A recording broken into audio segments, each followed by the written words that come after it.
Dear God in heaven, we want to thank you so much for giving us abundant evidence for where we are in history.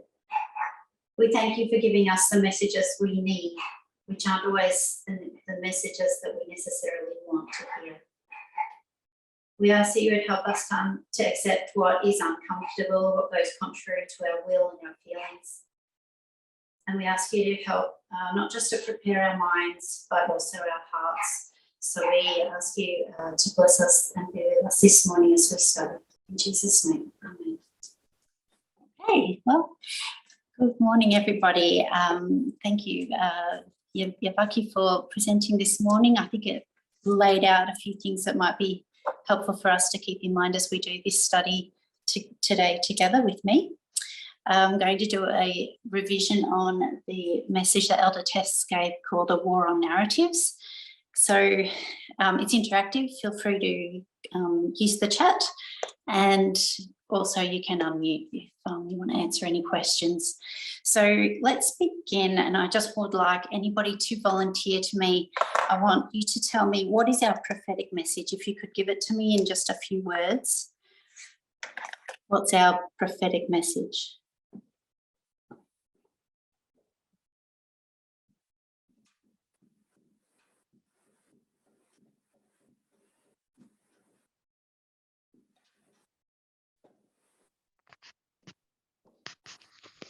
Gender equality. Gender equality, yep. Would anybody else like to rephrase it a different way? Radical feminism. Radical feminism, yep. Both of those I think were really great. I don't know which word I'd pick myself, so I'll put equality,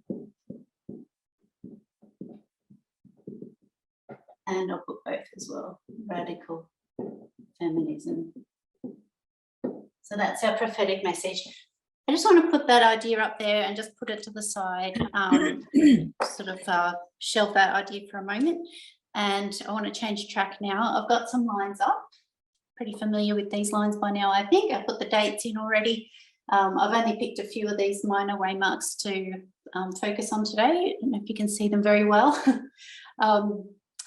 But I was wondering if, just as well, shouting out different prophetic external events that have happened at some of these waymarks. So in 1989, can somebody tell me an external event that happened that year?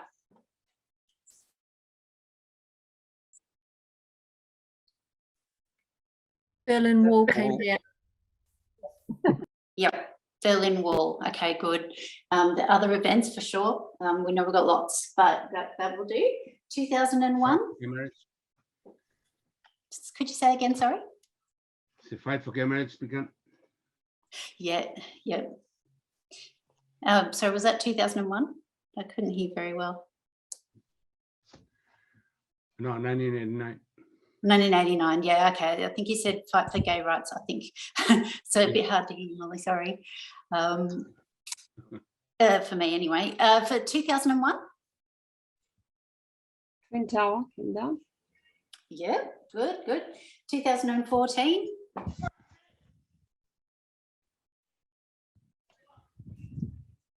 You can use the chat too. So? Sunday Law. Sunday Law, I would like an external event that happened in 2014, so something that we could see with our eyes. Towards Donald Trump's election, running towards the election. Yep. Working towards the election. Yep, something you could see though.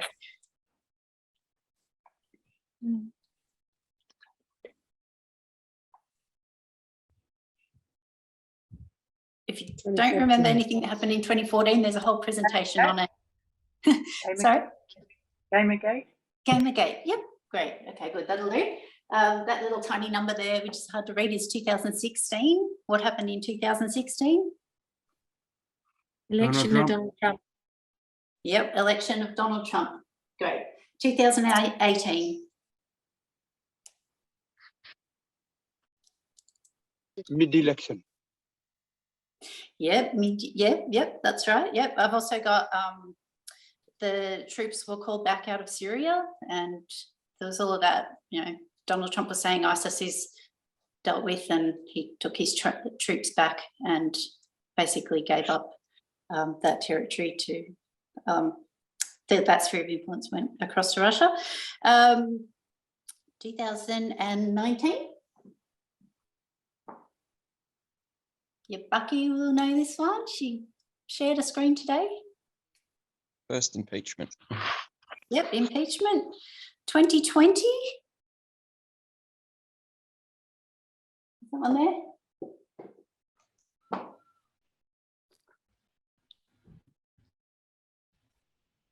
COVID. Yeah, Was we that were in the middle. too late?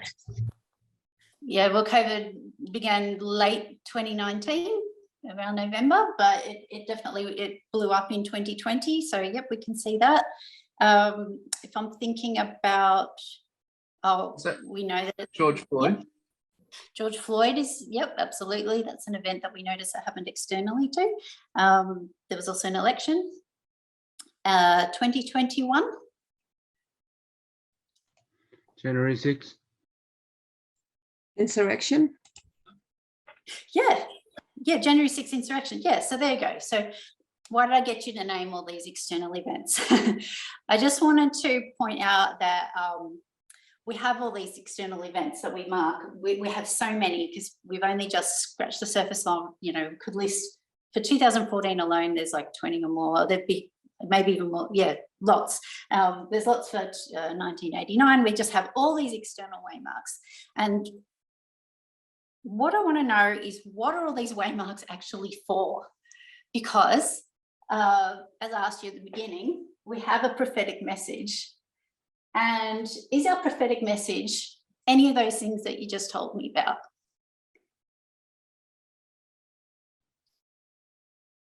Part of it. It's the light from the midnight cry. Yeah, it's the light from midnight cry that gives us a lot of these things. And our prophetic message, when I asked you what these waymarks are, none of you told me that. The waymarks are not our prophetic message, if that makes sense. Our prophetic message is equality and radical feminism, but we have lots of information and knowledge about external events as well. So I wanted to just draw that distinction between us, between those two, because that's going to be some of the theme that I'm going to talk about this morning. Part of the message that I'll be presenting and reviewing for you will be to do with what is the point of external events to begin with, before we even talk about the war of narratives. I don't know if that rings a bell. If I say a war on narratives, do you know what we'll be talking about today? Does anybody know what I mean when I say a war of narratives, what this subject will be? Sounds like two streams. Narrative means a story and two conflicting stories. Yep, two conflicting stories. In particular, it's two conflicting stories that happened in 2021. So I'm going to be reviewing 2021. I'll be talking about a waymark. I'll be talking about external events. I'll be talking about a war of narratives that happened in 2021. And this is not our message of equality. This is to do with external events, and it has a purpose, but it's not our message. Is that clear to start with? Hopefully, anyway, if it's not, we'll keep talking about it. Anyway, the word here that I just wanted to look at briefly is the word waymark.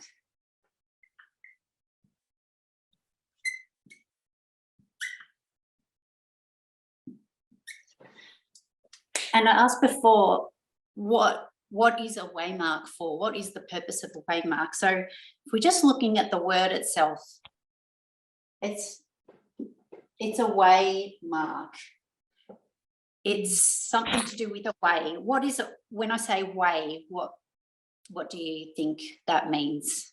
If I looked up the definition, but yep. Like a road or a pathway or yeah, I'd say something like that. Yeah, thank you. And Ani has popped in the chat a signpost. So yes, on the right track there. So a way is a pathway. I looked up in Wiktionary, they have there, it's a road, a direction, a path from one place to another. How is that relevant to us? Are we not on a pathway here? Are we not going from here? Before 1989, what do we usually write there? It's a time of what? Darkness. Time of darkness. After the second Advent, where are we going to?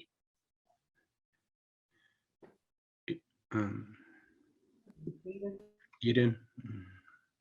Yeah, Eden, heaven, any of those answers would have been fine. We're going from darkness to light, that kind of a thing. We're on a journey, on a pathway.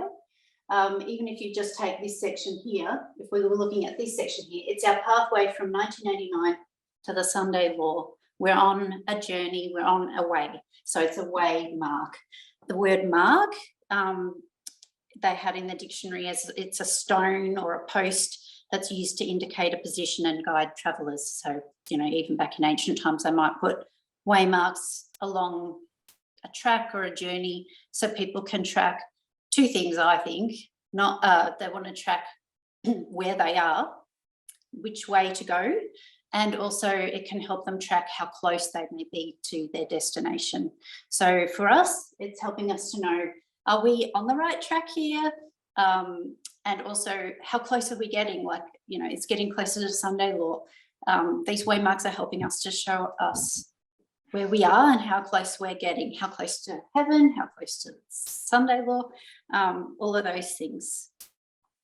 So that's the literal waymark, and we can learn just from the word itself what it is and maybe what it isn't. And why talk about what it isn't?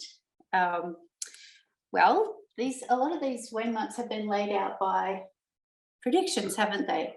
So 2014, when was that waymark actually put into place? 2012. Yeah, 2012. So it was predicted, wasn't it? 2019, when was that predicted? The year? 2018. Yeah, and what about this one here? 2019. Yeah, 2018. We got some time setting, we had predictions. So what's the danger with having predictions about time?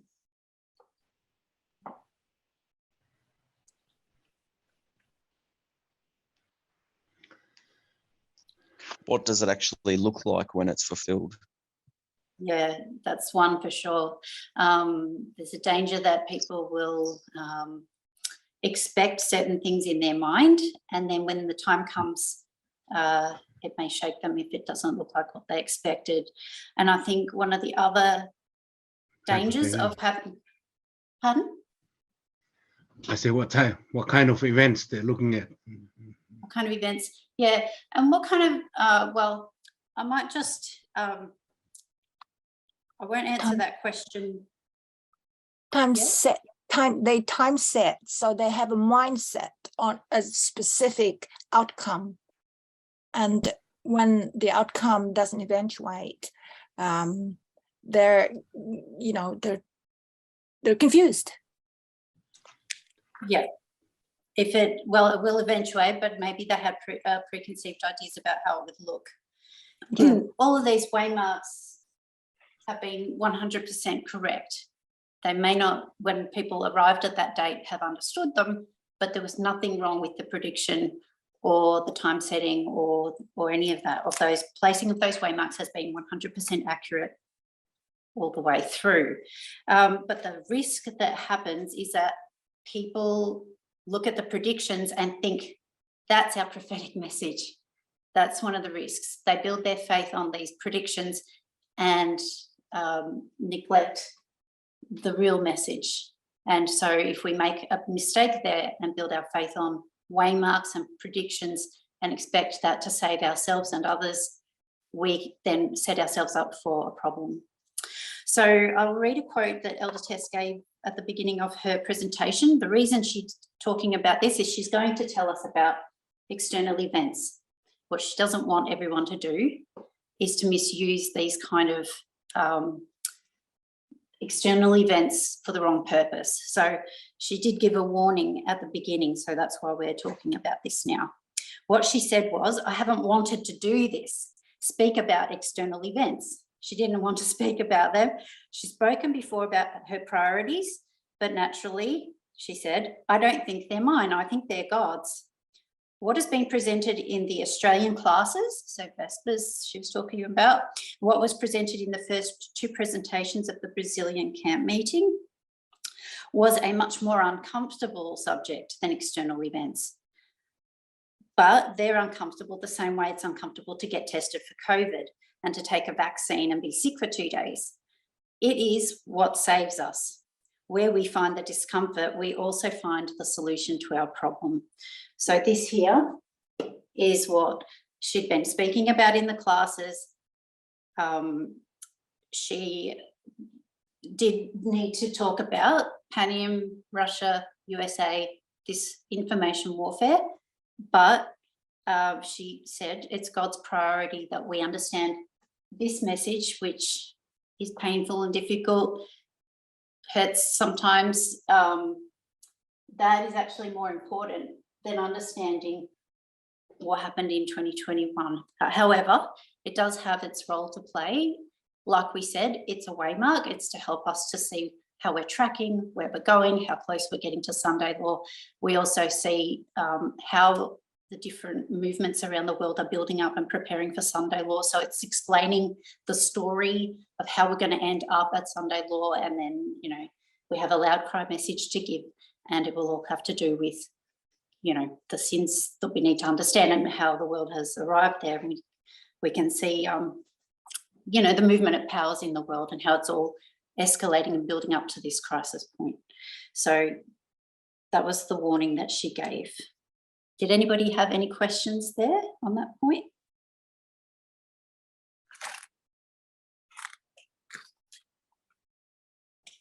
Okay. I'm going to share a quote that was given. So I'll do that. If I can ask for a volunteer to read. If you could just start reading, yeah, read that first paragraph, please. With a spirit of bravado, he cries, "Proof, proof is what we want," and turns away from the evidence that God gives. He talks doubt, unbelief, sowing the seeds of evil, which will spring up and yield their harvest. He is separating his soul, father and father, from God. Is it proof that such men need? Is it evidence that is wanting? No. The parable of the rich man and Lazarus is given to help all such souls who are turning away from positive evidence and crying proof. The rich man asked that one might be sent from the dead to warn his brethren, lest they come to the place of torment. Abraham saith unto him, They have Moses and the prophets, let them hear them. And he said, Nay, Father Abraham, but if one went unto them from the dead, they will repent. And he said unto him, If they hear not Moses and the prophets, neither will they be persuaded, though one rose from the dead. Thanks, Ray. So why is this quote relevant? And I probably should have introduced it better. But the point being that if people had been looking at 2021 or approaching these external events and saying, well, you know, why doesn't Elder Tess speak about that? Why doesn't she explain what happened in 2021? Because this presentation was given this year. But why isn't she speaking about it? Why hasn't she explained it yet? These kind of thoughts are coming from people that are saying, we want proof. People that were thinking, you know, we want to see these fulfillments. We want to give this message to the Levites. We want to attract, you know, members to the movement through showing them that we predicted this and then it happened. Why doesn't she explain it? Her response is, there's a quote here about what kind of people are asking for these kinds of proofs. And you can see here that Ellen White is not seeing this favourably. I want to just go down to the next part of that same quote, and if I can ask for another volunteer to read that paragraph.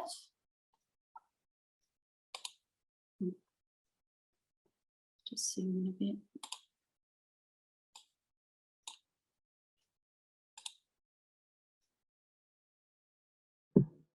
Is it okay to read? So why is it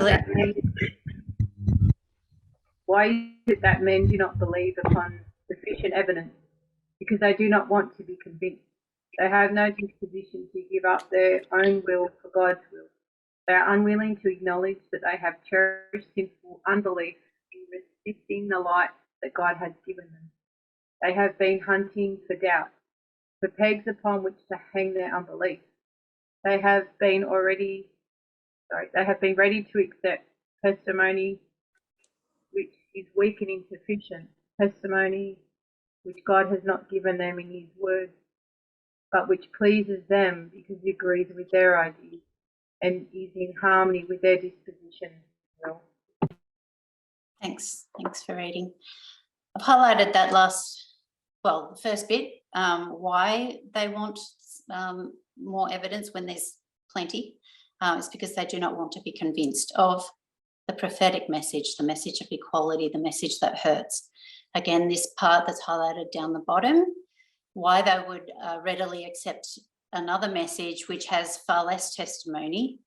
And we could see that with FFA, for example, the kind of evidence that they had to support their thoughts on what their predictions were and things like that was far less sound, but they were readily willing to accept that because, and this says here, it agrees with their ideas and is in harmony with their disposition and will. So I want to just highlight those three words.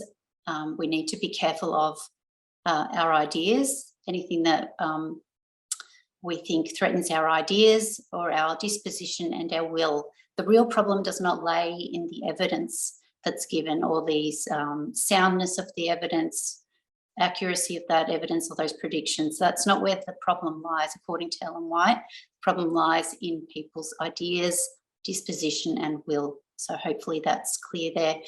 I'll stop sharing. Okay.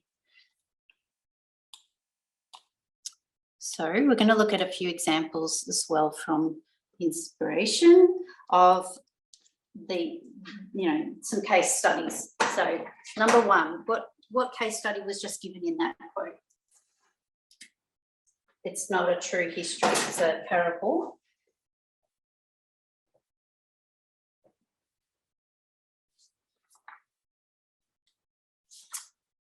Who was in the story?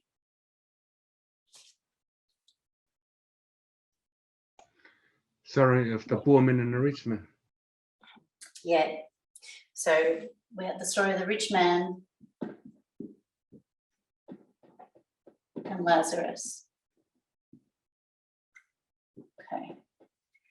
So in that story, what kind of evidence would have been given and not have been enough?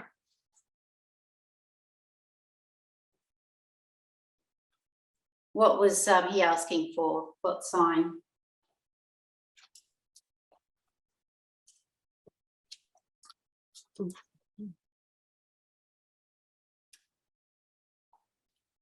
What did he want God to do?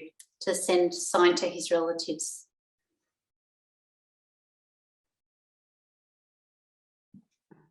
Send somebody back from the dead. Yeah. So somebody to rise from the dead. Would it have worked?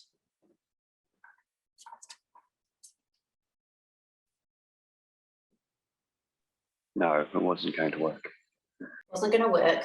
So the problem was the will, disposition,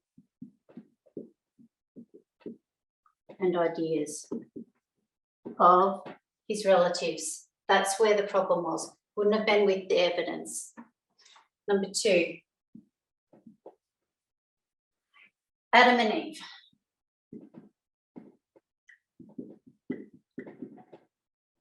Well, in the Garden of Eden, what was their evidence? They walked with Christ.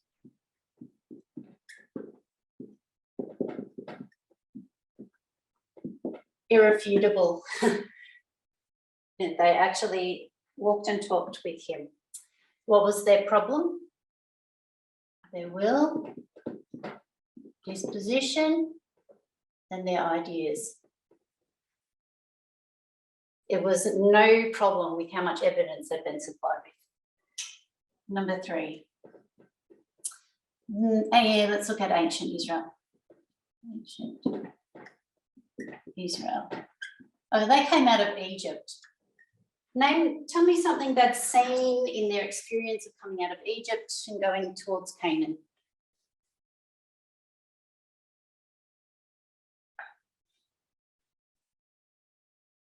Is it all the miracles? So I couldn't hear your question very well. Did you not hear me? I couldn't hear you, Rachel, very well, sorry. Yeah, so I couldn't hear your question. Sorry, Katherine. Okay. What was it? My question is, they came out of Egypt and they went to the Promised Land, and I'm asking anybody to tell me what signs they've seen from God during that experience. There's quite a few, but you could name one. So parting the seas, lots of miracles happen along the way. Yeah, so the crossing the sea. Anything else? Water out. Manna from heaven. Yeah, manna, yeah, that's another one. They had a pillar of, a cloudy pillar, Mhm. didn't they? And they saw the 12 plagues. Okay.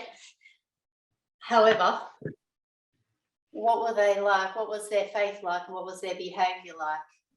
How well did they accept Moses? And where did their problem lie?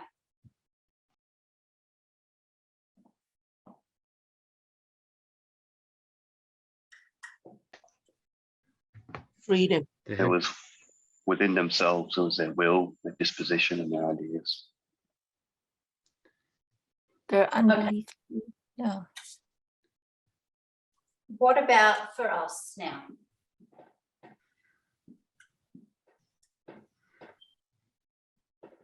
So what have we got? We have Pyrrhus, the lines of Pyrrhus. We have World War I and II. We have, the lines of ancient Israel, modern Israel. We have got, let's just put ... We have all of this.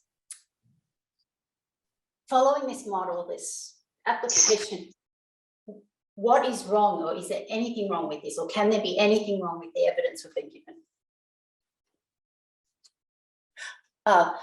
Question there about disposition. The definition of disposition is, I don't know how to rephrase that one. It's like what you're disposed to think like, and disposed would mean what maybe I could say it was what you're in the habit of, the way you habitually think, or what you like to think about. So that's what disposition means in my layman's terms.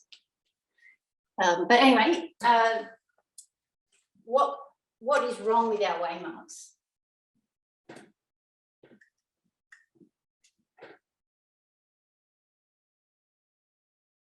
Nothing. They're 100% accurate. There's no problem here. If people are shaken now, if they get to a certain point here, if they get to Sunday law and they find themselves shaken, what will they probably blame? Something here about it not being enough. But what will be the real cause of the problem? Themselves. Yeah, so will, their disposition, so their way of thinking, their favourite ideas. If people get to here or here, they start to have a problem. They will often blame this. They will blame or say it wasn't enough. Not necessarily blame it, but just say we need more. We need more evidence. I need more. I need more. So we just need to be cautious about that. Katherine, Just Sorry? a question. Just a question. When we talk about, your beliefs and ideas, Yep. That word culture just always pops into my head now. Is it because that's how we're shaped and what's sacred to us? Yeah. We hang on to that more than, Yeah. We had an example of a group of people that left this movement, and so in 2018 there was a message given. In fact, let's just say there was two. There was a message on external events, and there was a message which is our prophetic message given in 2018. People that were shaken out, FFA, which of those had they readily accepted? Out of, if they were, there was waymarks given, predictions given, plus there was a message on two streams. They accepted easily all those external things that there was easy and readily accepted by everybody. What they had trouble with was the two streams element, which is the painful, hard, difficult one, which is our message, and that's where they had the problem. And so when it comes now time for the close of probation waymark and that event happens, their real issue is with the message, which threatens their culture, as you brought out. It threatened their culture. It was not in harmony with their will, disposition and ideas. That's where the problem lay. But they would have been inclined to blame, we don't have enough evidence, we don't see anything happening. It's, November 2019, and there were people that were like, we haven't been given enough proof or evidence. If I see something with my eyes, then I'll believe. So I think that we saw that happen. So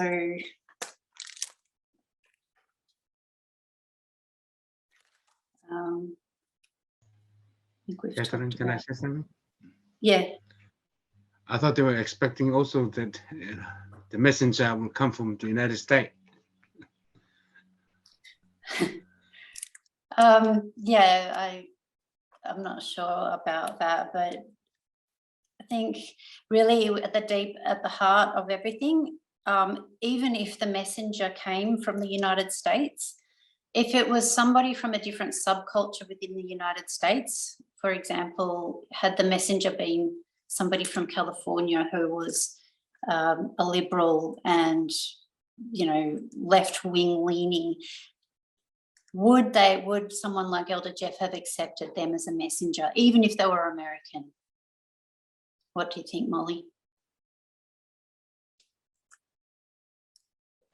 No, I was just remembering that Elder Tess was saying that he was questioning in his mind, who are you to tell us? He was sort of national. He was, who are you to tell us? You were from another nation, another country, and we are from the United States. So. Yes, he did. He did think that, but her point that she also gave was that may be what he said also. But even if the messenger had have been an American who was from a different culture and gave a message that threatened his culture, he still would not have accepted them. So the real issue was the culture that really lay below even the nationality or where the messenger came from. It was much even deeper than that. Their views on the glorious land and all being what it was, but still, even that could be put aside. If it's a threat to culture, people will.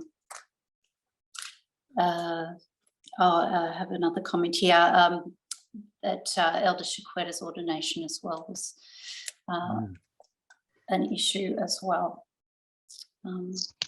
So the message of two streams really attacked the disposition and ideas directly, because I guess two streams sort of indicated that the Republican side or the conservative side was in fact in alignment with the Sunday law. So, it directly attacked previous ideas and patterns of disposition. Yeah, so we all need to watch ourselves. When we find ourselves getting uncomfortable, it might be easy to blame, you know, and question then say, oh, but this, but that, about the evidence. So if that happens to you, stop and question, what's the real issue? And if you're having a problem with this message, the real issue may be that something about your will, your ideas, your culture, that's where you're uncomfortable, and then you're looking for reasons, hooks to hang your doubt upon, as an excuse to get out of that uncomfortable space rather than repenting and letting that message change you. It's a real, that's why it's a testing message. It tests us. It's going to test the world. It's also testing us now too. So we also have another another thing that Waymarks does for us. So we'll just discuss that briefly before we start heading into Russia as well. I'm going to change the board over.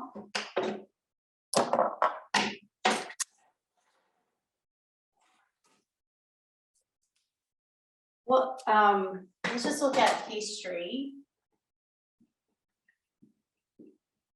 Is history simple or complex? Very complex. Complex, yeah. So let's just look firstly at the fall of Rome. And we have that described in symbolic prophetic wording in the book of Revelation, so by John in Revelation. And it looked a bit like this. We had the trumpets. And the way it looks is quite simple. First trumpet, second trumpet, third trumpet, fourth trumpet. Was it really like that at the time? Did it really look that simple? No. No, we know it didn't look that simple. This is like an oversimplification of very complicated history. And the Waymarks play a role in just making it simpler so people can understand and track their progress through time. If we really had it as it really looked, I think it would be very hard for people to track, you know, if they were traveling through, how would they know where they're at?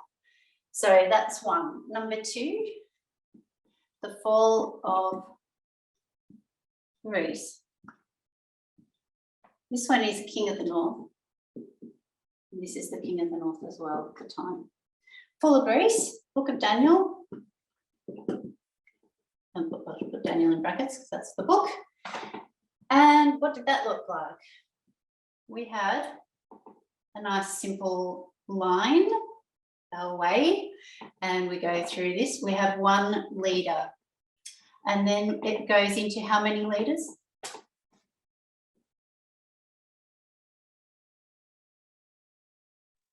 Four. 4 letters. Look like this, doesn't it? Feel like that, nice and simple. 1 leader to 4. Yep. So I'll just put kings under here, but you know what I mean, like territories or whatever.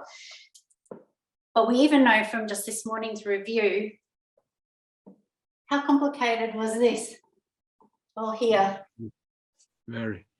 Because this is where we have all the Daidochi wars and all of this stuff. You know, it actually had, there was, you know, a bunch of leaders and then it was all getting sorted out. So we can see here that these Waymarks is to make everything just nice and neat and simple. But we must remember that, you know, its history is complicated.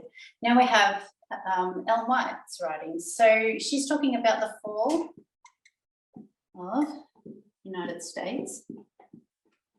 I put Ellen White and her writings. We can do different writings that she did with different dispensations. And how did it look? How does it look when we read Ellen White? How does the fall of the United States look? I don't want a line, I just want a word, one of these words. Sunday law. Easy. Yeah, Sunday law, you know, it looks simple Simple. the way it's laid out. United States is also the king of the north, and we are living through a history which is not simple. It's not simple at all. So the waymarks have their purpose. They're going to show us where we are, where we're going, how close it's getting. And another purpose for waymarks is just to help, or for them to do their job effectively, for us to be able to actually follow them and them to make sense to us. They need to be boiled down to their kind of most pertinent points. What we have is we're living through a time which is very complex history. And what Elder Tess had explained is that even today, just as it was when you're talking about Pyrrhus, there's so much information, like even with Pyrrhus, you could go into so many details and get lost in all that detail. And she calls it mud. And her job, even today, is to get through that mud, strip away all that mud, and make simple waymarks for us that we can then follow, that make sense to us. The waymarks have to also connect to the thread of the overall story. They're not just standalone random events, but they're kind of boiled down to their most important point, and they're connected to the waymark before it and the waymark before that and the waymark before that, and usually will take you straight back through to 1989, where you can see it's really pinned in there. So part of the challenge for us today is we're looking at 2021 and these events and this ongoing fight between Russia and the United States about the spheres of influence. It's complicated. There's a lot of mud.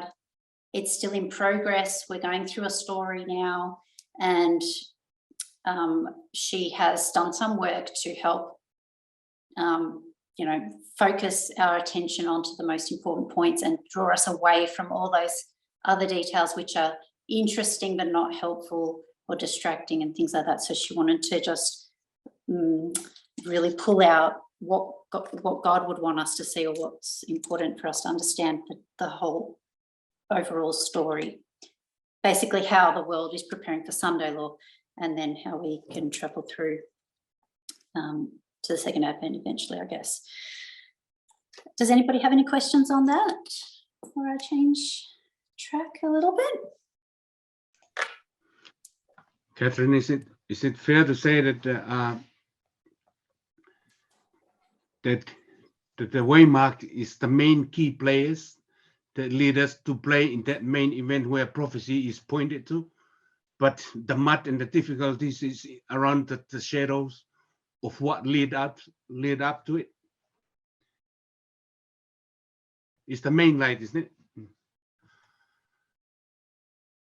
So are you saying the waymarks are the players that will lead up to Sunday law, but the mud is the shadows? I was confused, sorry. Yeah. It's the shadows that build up to the main light, isn't it? I think the way I Sorry. might say is mud is just, for me, when I think of the mud, I can go to The Guardian or a news source and I can look at plenty of news articles about so many things, because every day in history right now that we live through, we are flooded with news about everywhere and everything. And when we're looking at basically this story, we're going to be looking at Russia and Ukraine. There may be many things that have happened in this fight over the sphere of influence. There may be things happening on the battlefront, there may be events happening, and there may be things that are interesting to know about what's going on, but not really connected to the main point or that main thread about Sunday law. So I think you did mention Sunday law, and I think that's probably where the relevance lays. They're my comments, my personal comments, my thoughts on that. Is that sufficient for now, Molly? I don't know what else to say on that. Yeah. All right, that's good.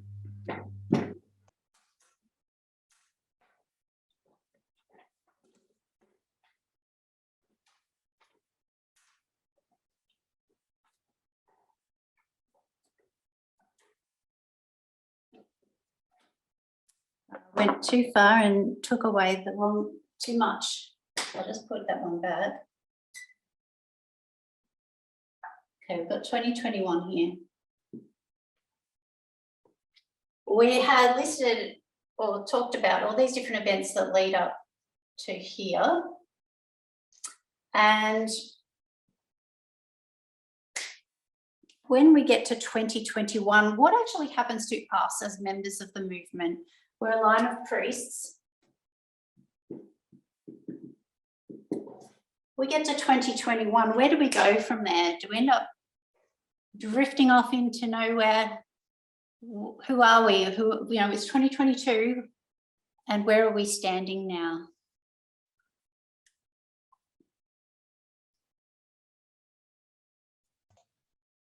We should be going to the Levite, aren't we? We're going to the Levites. I'm going to draw, you know, we used to draw a stick figure. Here we are. Let me draw it here. Let me draw it here. And now we're here. Where am I going to put my man? Are we here? Just sort On the of, line of 144,000. thank you. That's what I'm thinking. Okay. So we jump up here, don't we? So I'll take this one off because that's not what we're doing. We're not in no man's land. We are still on a line, and we have been on this line too in a way. We're now up on this line. This here, we're people that are going to have to give, that may be a bit too small for you. That's the loud cry message. This line here is about, it's telling us about the people that are going to give this loud cry message. So we're up here and we're going to give this message. So we're going to jump up there and we're going to go across. But I mean, I think, you know, could say we've been here all along, but let's go, we're up here, we're going to go across this way. When we get to this waymark here, I'm going to say we jump up here and we put 2021 here. What point is there for us to, there wouldn't be any sort of relevance for us to know on this line 2021. When we jump up here, this is where the events of 2021 are important, because this is where it's connecting us now into the next waymarks forward. So Panium, its main story that's telling us is up in this line. It's not really relevant to the priests as such, what's happening in this battle of Panium. It's important here. It's telling us the story about the line of progression towards the Sunday law. So I'm going to put a thread here. And how did I put it? I put how the world is transforming. Let's just make that our story. How the world is transforming. And it's heading towards Sunday law. This story here is about how let's just say how the priests are being prepared. But we do also see, it's not only that, but let's just make that our main point for that one. How the world is transforming. And here we see the relevance of 2021 up here on this line. We see it's connected to a waymark before it. What waymark would that be? That one there? 2019. Yeah, 2019. And we have the words Raphia for that one and Panium for that one. We see through all these waymarks the world, you know, a story about the world transforming. So this message about what's happened in 2021, this war of narratives that occurred, is connected backwards to this one and forwards to this one. It's all part of one story. Part of the reason of pointing out that it's important to put up here is because we want to include the whole year here. So we're going to just say, you know, like all of 2021 is important up here, the whole year. Here we had broken it up into two little pieces, but here we have it basically as a year. We need to look at the whole year and not ignore what somebody told me at the very beginning, what happened in 2021. What was the event that somebody said happened in 2021? Insurrection. Insurrection. So what date was that? January 6th. January 6th. Wonderful. So I'm going to draw a line now for the line of the year 2021. And we'll have a look at that in more detail now.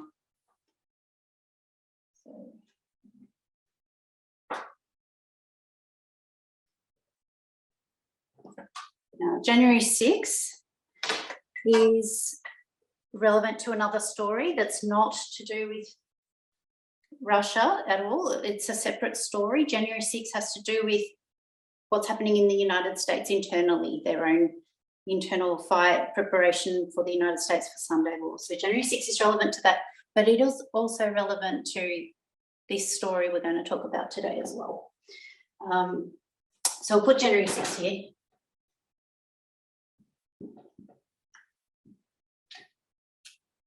So January 6th was the insurrection. What were they trying to do on January 6th in the government? Trying to overturn the election. Yeah, the people outside the building were trying to overturn the election. The people inside the building were doing what? Certifying or counting the votes.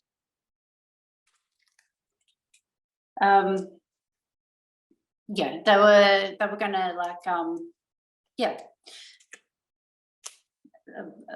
Is the right word? I've lost the word now. It's gone out of my mind. They were going to. Somebody help me remember the word. They're going to. It's not. Is it endorse. signing in?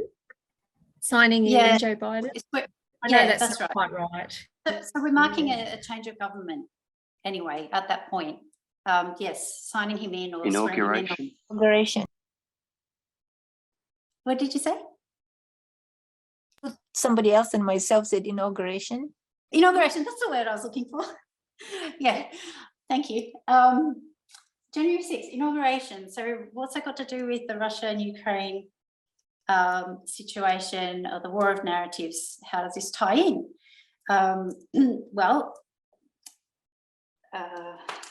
before we get into all of that detail, we need to jump back into history. And I know that Becky had done some revision so with us this morning about the different battles between the King of the North and the King of the South. So that's good. That should have sort of brought some of those things into our memories, which is great because this kind of ties in with that.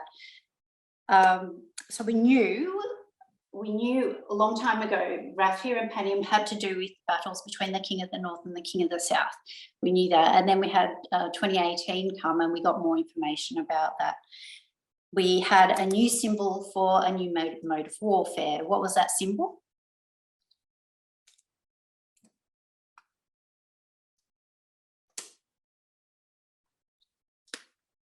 So new Elephant. mode of warfare. Elephants is what I'm looking for, right? And in the information that we got at 2018, how many battles did we end up finding out about? We only knew about 2, but once we had the Midnight Cry, how many battles did we know there were actually? 4. 4. Thank you. Yes, I can see that in the chat as well. So when we got 4 battles, we got another name for this one. Do you remember, even from this morning, what the name of that battle is?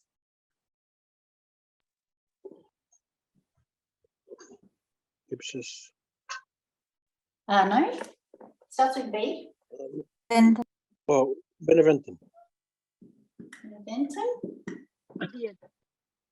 Okay, so Beneventum is another symbol for this waymark year 2021.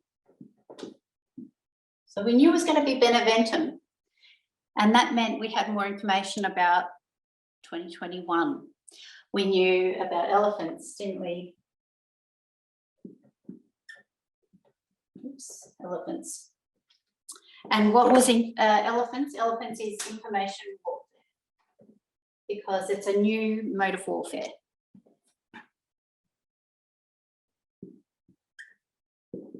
Okay, so what if this is beneventum, then what are we expecting to see with our eyes? Well, it's not a hot war, is it? It's an information war. So it's going to be a little bit more subtle than we thought before we found out about information warfare. So we knew about this in 2018. We knew when 2021 comes, it's going to be an information war. So what should we have been expecting to see? Information war, and that's exactly what we saw. So I'm going to bring up on share screen, and let's oh no, I'm going to read this out actually. This is a quote from the study about beneventum. I thought I would just read it to us to remind us about what beneventum was in a little bit more detail. I'm just going to draw here. We'll set the stage. We'll put Rome here with their troops. They tend to line up like so on one end of the battlefield. And then we had Pyrrhus on this side, and he had his favourite weapons there. How many times has he already used these elephants in battle? Yeah, this is 4th time. This is the last time, really. And, you know, he brings them again, his favourite. And so this is our little picture. Let me read what Elder Tess said when she was explaining beneventum. I thought it was better if I just read it because you know, it's well explained here. So before we get to beneventum, Pyrrhus is in Sicily, and he hears that Rome is marching south in Italy. So Pyrrhus is somewhere else. He's on an island, and he hears news that there's a threat to his spheres of influence to the south of Italy. So we remember he had spheres of influence down there in the south of Italy. Anyway, he hears word that Rome is marching south. And so he sails back to Italy and he fights his last battle with Rome at Beneventum. In this battle, he again deploys the elephants. If we were to draw this battle, you would have Rome and the Roman front and all their soldiers over here, and you have Pyrrhus and all his men. And in front of his men, you have all the elephants, and he expects to win just like all the other battles. As those elephants are charging, they're charging toward the Roman front, but then something happens. What happens? Does anybody remember what happens?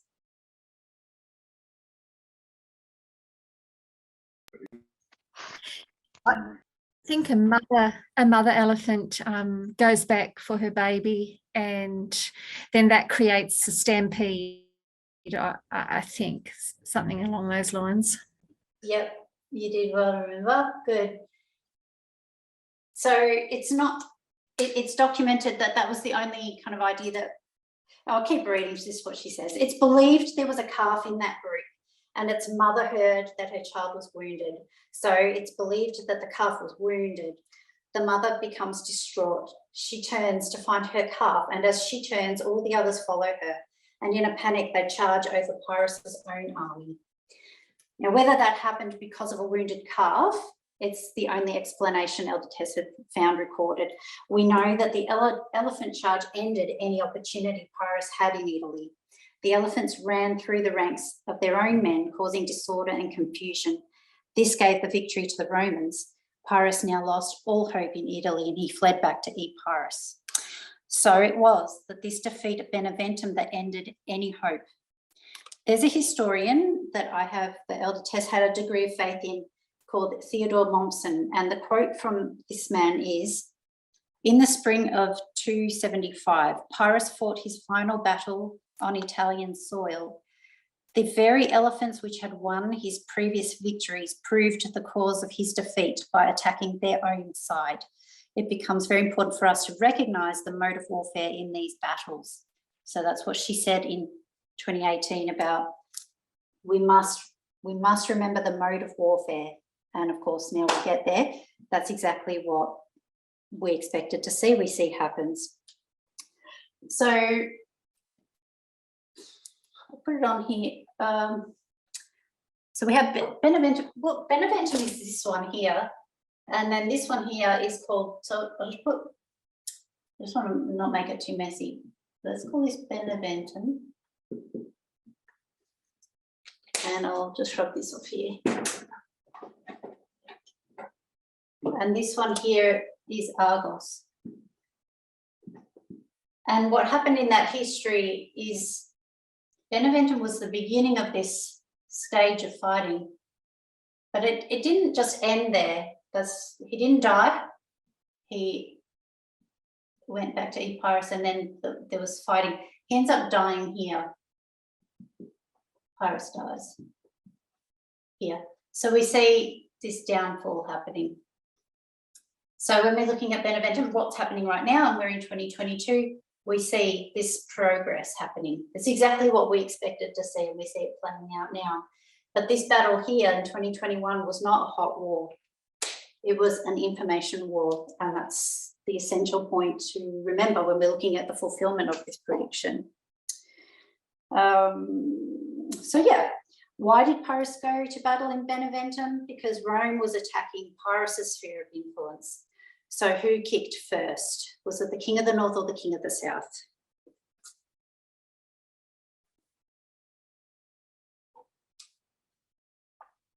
King of the North. South. The king of the north kicked first. When people think about the war in Ukraine, it's easy for people to forget or to think it looks like Putin just attacked. But was he just attacking, or was he responding to something? He was retaliating. He's retaliating. Exactly, spot on. United States kicked first. It wasn't Russia that kicked first in this fight. So here we go back to January 6 now, and we're looking at what happened from January 6 onwards. Why do we mark that there? So we had a change of government, didn't we? Let's get my notes together and make sure I'm following my own notes properly. Yep. Can I ask a question? I'm sorry to stop you with your flow then. I just can't remember what, when Brendan, everyone responded that, or you said that the USA, it was in retaliation. What was that? I can't remember what that was. If you don't mind explaining that, if that's possible. Are you asking me what did America do to make Putin retaliate? Is that your question? Yes, it is my question. Thank you. That's perfect, because that's where we're heading now. So we'll go through that nice and slow now. Okay, so I think what I put in my notes, I sort of got myself off track a little bit, but it's easy for us to focus on hot war when we're looking at the war in Ukraine. But when we look at the other battles, we had 2016 was Ipsus, 2018 was Heraclea, and 2019 was Asculum. And did we see hot war on any of those waymarks? We did not. So again, we know that we live in an information age, and we know that in the Bronze Age they fought with bronze, in the stone, I won't go to Stone Age, but the Iron Age, or the different ages we had. Now we have information age, so we have information war. And when we're talking about information war, we also call it two streams of information, don't we? When we have two streams, we see that there's a war of narratives, is another way of saying two streams. So that's how we tie in this war of narratives. What we're heading towards is Russia has a narrative and the United States has a narrative. There's a situation developing. Russia's got their narrative, the United States have their narrative. They're trying to sell the public these narratives. And then the question is, who's going to win that war of narratives? Who's going to gain the upper hand in this fight for what is actually true and accurate information coming out about the situation? So what's the public going to believe is the question. Not only the public, but the European nations need to be brought on board, don't they? And so you've got countries in Europe that need to decide what they're going to do to respond to this threat that's building up around Ukraine. It hasn't broken out into hot war. We're back in 2021 where there's no hot war yet. It's just sort of these tensions building up. Okay, so in that build up to the invasion of Ukraine, I don't know about you, but I know people who believed Russia's narrative that said, Putin's not going to invade. He says he's not going to invade. The Americans are just making up things. There was people I knew and people who they knew because of my nationality. I have a lot of connections in these, with these Ukrainians and Russians and people all in between, some people mixed. Some are buying into one narrative and some are buying into the other. So I saw this playing out, in real life as well at the time. And I'm sure some of you, all of you did. And we saw it in the media as well, a lot of different articles arguing what was going on and what might happen and what might not happen. There was calls for people to evacuate Ukraine. Some people wanted to leave Ukraine straight away. Other people said, no, there's no way this is going to happen and we're not going to leave Ukraine. And so we saw all of that happening. If we can bring our minds back to 2021, 2021, and it really did escalate into early 2022 because it crosses over into the next year. Going back to January 6th, we have a new administration in the United States, and there's basically, we're going to talk about Ukraine.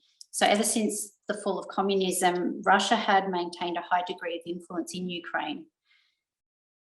There had been a lot of corruption in Ukraine, and that has been an ongoing issue for them ever since. And when Zelensky wanted to run for president, he ran on a campaign which promised to get rid of corruption in the country. And he was a very popular candidate, and he was voted in with a landslide. People really, really are sick and tired of the corruption in their country. So they voted Zelensky in, and that was his promise. When he gets into power, he's now in a situation where America is being governed by Donald Trump and the Republican Party, and Zelensky is really not well supported in, he's in such a difficult position, even if you think of that phone call that he had with Trump. And without the United States backing, Zelensky really was not able to deal with the corruption. When the government changes in January 6th, the situation for Zelensky changes, and also the government in the United States are keen to get Zelensky to tidy up Ukraine. So we're tying in the change of government here with Ukraine now, because the change of government is going to say, Zelensky, go and clean up Ukraine.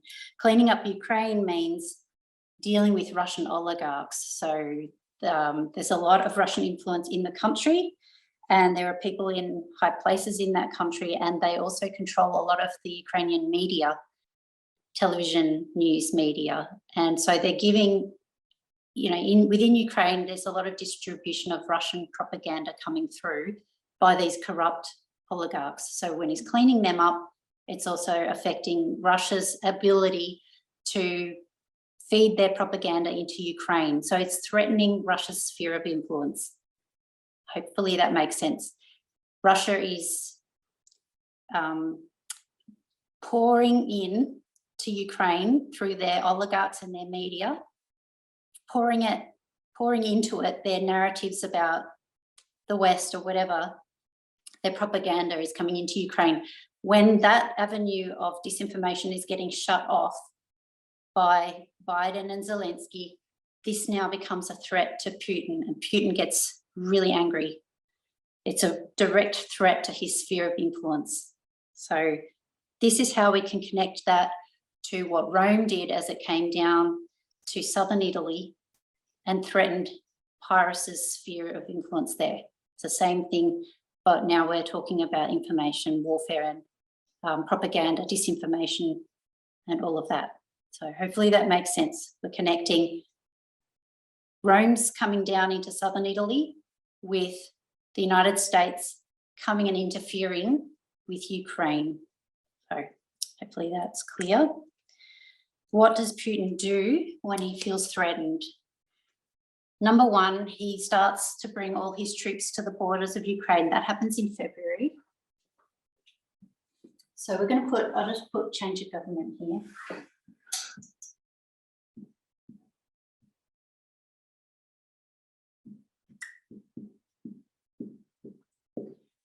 February. True. Let's just say a build-up. Build-up happens in around Ukraine, so it's like a threat. He's coming to basically make a statement and threaten, just like Pyrrhus came back to the scene. You know, came into the fray to respond to the threat. Putin is also starting to respond to the threat, but in May we see him pull back. So we see this build-up here. Yeah, build up there. When he pulls back in May, though, he's starting to play games now with his narratives. So he's pulling out his troops, and he's now starting to use information warfare, because he's starting to make a case that he's withdrawn his troops. But what do the Americans do? They actually issue a report that only a few thousand troops had actually withdrawn. So now we can see it's not really all it claims to be. Let's just put here a little warning sign. And the US government is warning, you know, Putin's withdrawn his troops, so he says, but he's left a lot there, and he's left not only troops but infrastructure there. There's all these equipment sitting there by the border, and he hasn't removed them away. So Putin is not necessarily de-escalating as such, might be playing a bit of a game with them. And so we see that happening there. October 2021 is the next waymark I'm going to put up there, October 11.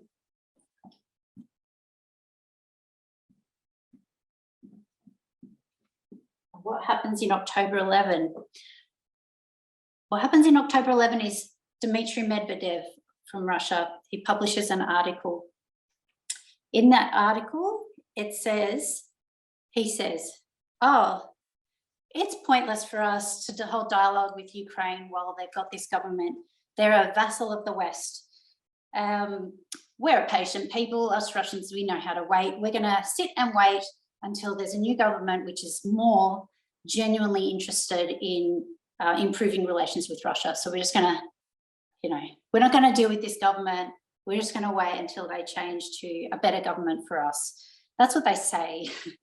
So it's not true, but that's what they're saying. So we see this narrative again. It's a narrative about we're not going to attack. I'll mark it there as Medvedev article.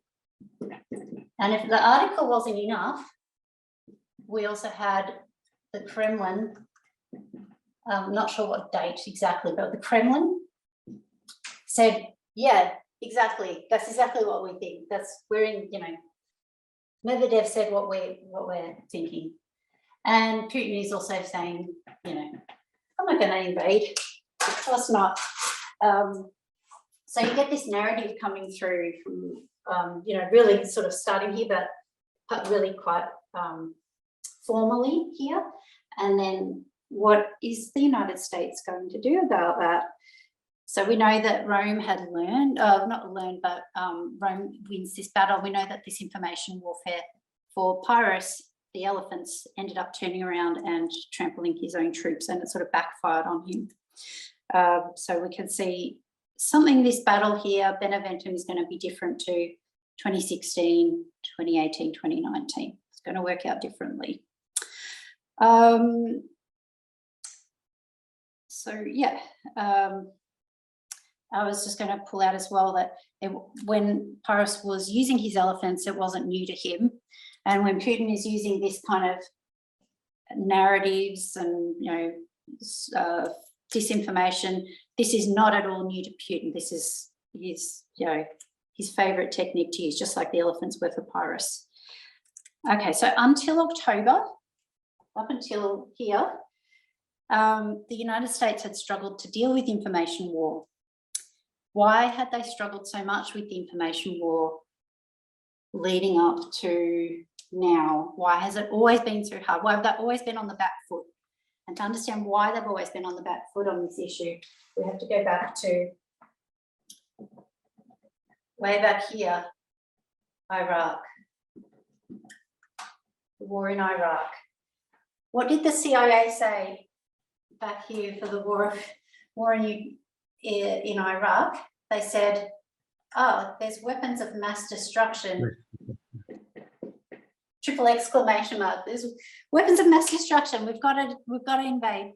And that was for them, it basically destroyed the reputation of the CIA at the time, made them a laughing stock. And from that point onwards, they really were too cautious to put their neck out, because to start putting your neck out here and saying, no, he will invade, that is a risk for them to take a chance, because if they're wrong, they're going to look like it's twice, like they can't trust them for accurate intelligence, that kind of thing. So when it came to, like, if we're looking at 2014, we had this same sort of situation happening, and Putin was going to attack, take Crimean Peninsula, and he did invade part of eastern Ukraine as well. While that was going on, Putin had released, well, it was Russia, I think it was Russia that released, well, somebody, released apparent audio of Victoria Nuland, who was an ambassador to, and she was disparaging the EU in this audio. Now, this was maybe real, maybe not, but they did not, the United States did not respond to this because of this fear that they had about responding to information warfare. And there was plenty of disinformation going on, but the United States was afraid, but they also had another issue, which was to be kind of, they were complacent, that's the word that I'm looking for. They were a bit complacent about information war as well, and a bit arrogant about how powerful Russia was or not. They kind of a bit arrogant when it came to Russia, I think calling them a regional power, for example. And Obama, we know that they were a bit complacent about it because Obama himself said that that's one of his greatest regrets. He's not taking that threat of information war seriously enough. So they were somewhat complacent as well. So there's a few reasons why up till now they haven't really been getting the upper hand in information warfare. But something changes. And what changes is in 2020, I'm going to put 2020 here.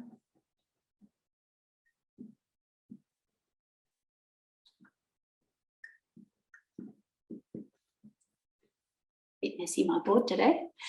9 generals in 2020. So there's 11 generals, but 9 out of the 11 said they were seeking change because they could see that this information warfare is really an issue, and we might be able to save lives of our soldiers, our people, if we can fight before it actually gets to that point.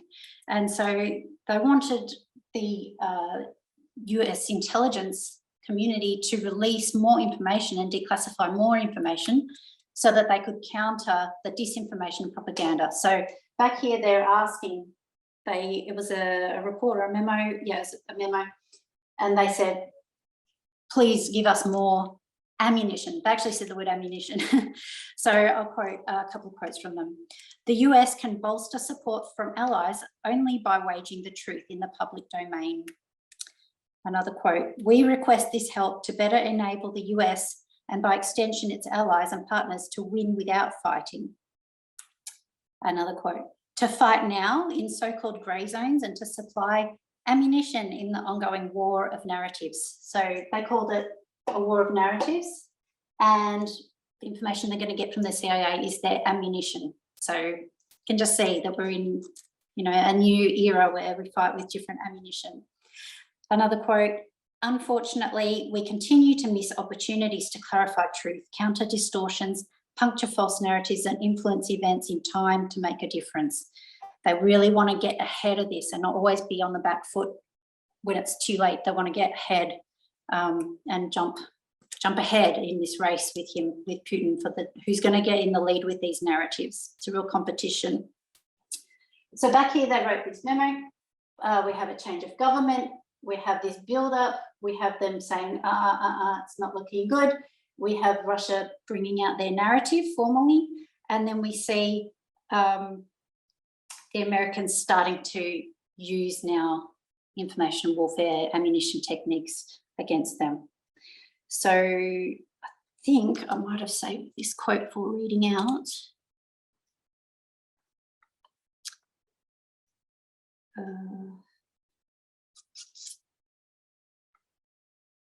Yeah.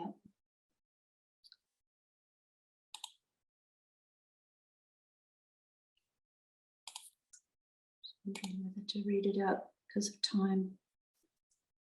I think we can read it. I'll share it. So some information from article about the time. So could somebody read this paragraph, the first one there?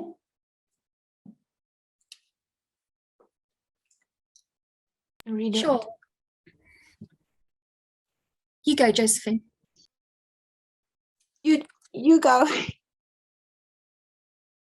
Someone can do one and the other of you can do the next one. All good. Intelligence work happens in the shadows, but the Ukraine crisis is dragging it into the sunlight. One of the most remarkable aspects of this showdown has been President Joe Biden's willingness to publicly release sensitive information on Russia's plans before they can be put into action. These disclosures are part of a strategy to stay a step ahead of Russian President Vladimir Putin. They also represent a faster, more aggressive approach to waging the information wars of the 21st century. The result has been a remarkable 4 months of diplomacy, deterrence, and American-led information warfare. Unlike the withdrawal from Afghanistan last year, it was executed almost flawlessly. Even the Germans and other European nations highly dependent on Russian supplied gas signed onto the playbook. Thank you. Okay, Marie, it's not Marie, Josephine, were you the other one who was going to read? Can you just, if it was, just read these two quotes as well? Just some, how people saw it, how amazing it was. This history is the most amazing display of intelligence as an instrument of state power that I have seen or that I have heard since the Cuban Missile Crisis. It has certainly blunted and diffused the disinformation weaponry of the Kremlin. In all the years I spent as a career diplomat, I saw too many instances in which we lost information wars with the Russians. Now, by being careful about this, we have stripped away the pretext that Putin, in particular, often uses. This has been a real benefit, I think, to Ukrainians. What Biden did was take a massive risk. If Russia didn't invade, the US intelligence community would have been humiliated again. Thank you very much. That was great. Okay, so just see there how, you know, that just supports what we've just been talking about. Those quotes support that. And it does prove the point about the information warfare and how it was used and turned around. This article, that article that we read, is actually from 24th of October. That was actually the invasion of Ukraine. So, Mark, there, that 24th of February was the beginning of the hot war. And this article says that 4 months ago that it was 4 months ago that the United States started doing this, and that would be October 24. So we're kind of marking here as the 4 months of information war. That this is 4 months of American-led. I'll put it here, American-led information warfare. And why is this significant to us? Well, October 24, actually the midnight, not the midnight message, our internal message on radical feminism was given from October 24th to the 29th. That's our radical feminism. So that's internally, 24th to the 29th is radical feminism. And October 24th, which is actually the first day here, is when, you know, if you're technically taking it back exactly 4 months, but the article is here and they say 4 months ago it started. If you did take it to the actual day, that would actually be October the 24th, which brings us straight to line up with our internal message. So it actually lines up internally. But Panium itself is not restricted to just, Elder Tess wasn't restricting it to a certain date in this presentation, but she was saying it's part of this Panium history. But we do see that dates align there, which is quite interesting, and I don't know, yeah, good. It's good that it lines up. It helps confirm it. So elephants turned around for Pyrrhus, and we see that information warfare has been turned around against Putin. So we see that doing exactly what we expected to see. We're getting near the end, so just last little bit. Putin couldn't get control of the narrative. So when the intelligence community learned something about Russia's plans, they validated it as much as possible, and then they announced, this is what Putin is planning, everybody. And then sources say that this threw Putin completely off balance because, you know, every time he tried to do something this way or that way or this way, it was sort of published and turned around on him, and he just couldn't get the upper hand in the situation. So it threw him off balance, and he just couldn't get control of the narrative, which is the ultimate goal, to control the narrative for the public and to get the other regional powers to get on your side. So Pyrrhus couldn't get his elephants under control and he lost the battle. Putin couldn't get control of the narrative. Beneventum was the beginning and Argos was the end. So we see that this is still an extended conflict.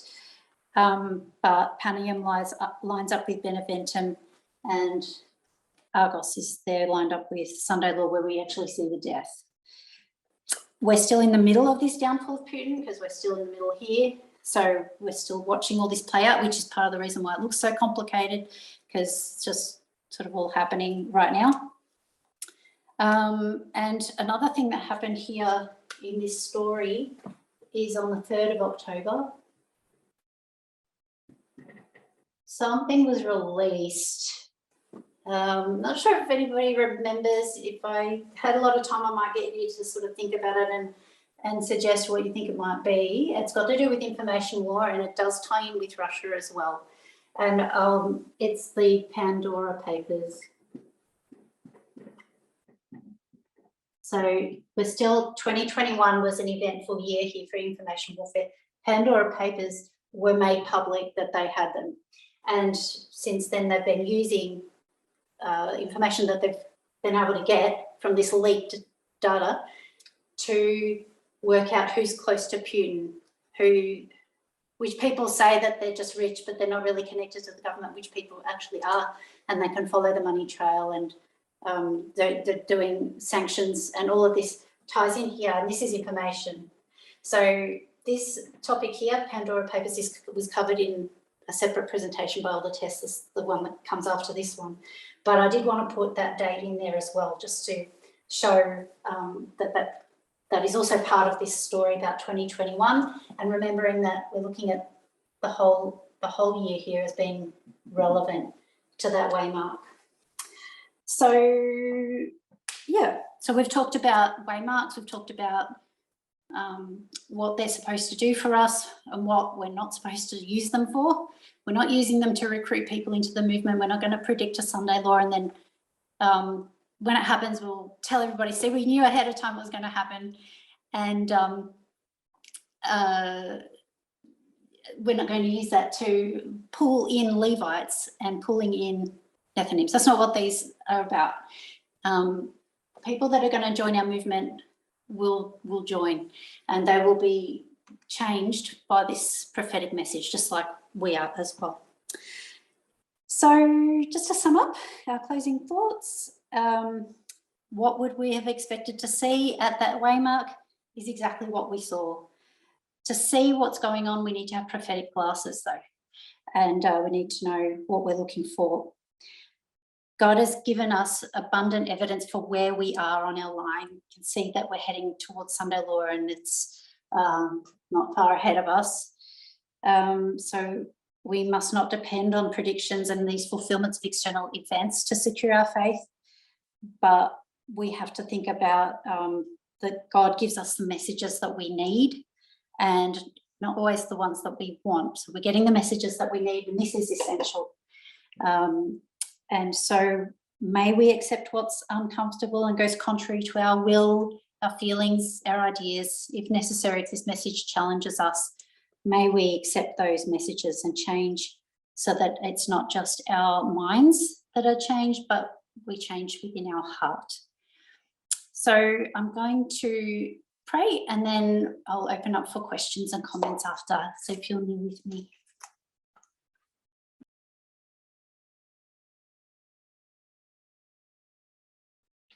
Dear God, we want to thank you for giving us abundant evidence to trace the movements of the world as it progresses towards the Sunday law.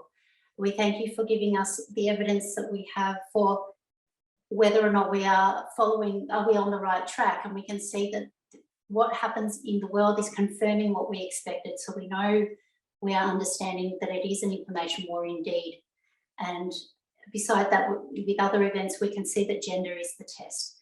So we thank you for giving us what we need to hear. We thank you for giving it to us in time and at the right time. And we ask that you would continue to give us what we need and help us to yield where it threatens our culture. We ask that you would remind us that